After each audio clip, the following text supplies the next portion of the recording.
Hello, beautiful people. Another topic is close to the giving and receiving feedback, kind of.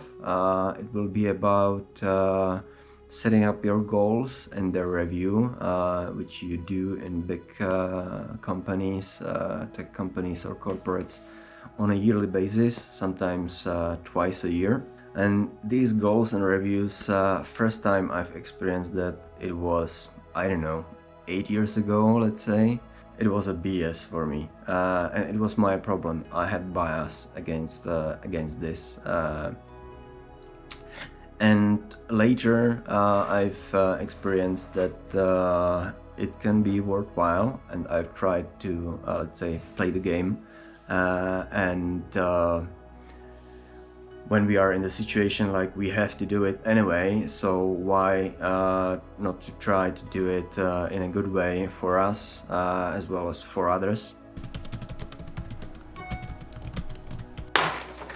In the last 10 years I was working at like 5 companies, let's say, and in majority of those companies in the end I was glad about having these sessions about goals and reviewing them, because I've learned it's helpful definitely for me.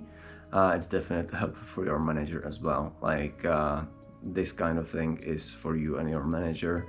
And I had different kind of bosses. For some it was just the same BS as for me, and we just made it as quickly as possible, so it's checked, no problems, but also no growth, I would say, out of it.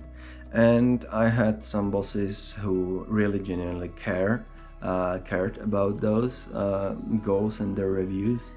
And in some cases I was seeing some personal progress, and I was looking forward to meet some of those goals, if it was, for instance, for changing what I do a little bit and learning some new field.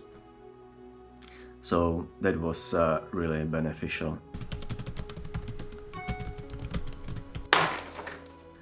With goals and possibly changing a little bit what you are doing in the company, you need to think about the primary purpose, why you are there, why you were hired for the role. So if you were hired as a front-end developer, for instance, and you would like to be a designer, it will be definitely a longer path, and in some companies it's definitely possible, but you need to do that work on yourself, and you need to show other people that you are already doing it so they can take you seriously.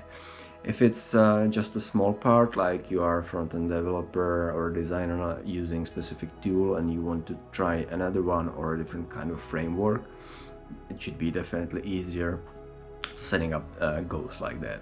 If you are working at the company for a couple of years, you may be completely satisfied and you are staying in your narrow field, and you are just getting better and better, so senior, principal, whatever.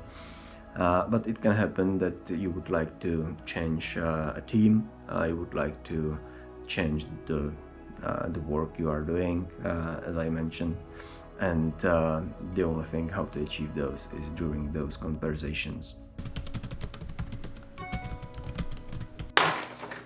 What if these goals and reviews don't lead up anywhere for you? Like you've tried it 2-3 times already, and nothing changes for you.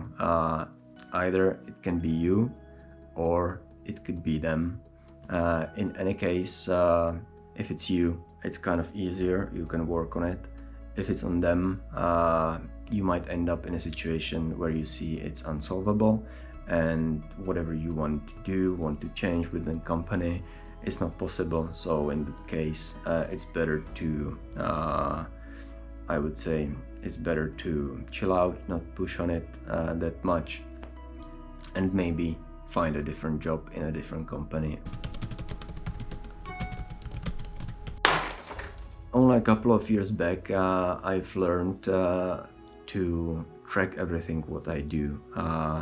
I'm maybe kind of old school, so I'm using a physical notebook for my notes. I like to keep track of what I'm doing, my successes and failures, so I can revise that and I can work on myself as well. I can use that as an ammo for those goal reviews or giving and receiving feedback with your manager, etc. If you had just mediocre or bad experiences with goals and reviews and it's kind of BS or corporate politics for you, try to take it as a game. Like, you are still playing it, you need that work, so try to use every rule, try to use anything and everything which helps you make this experience better for you. Stay true.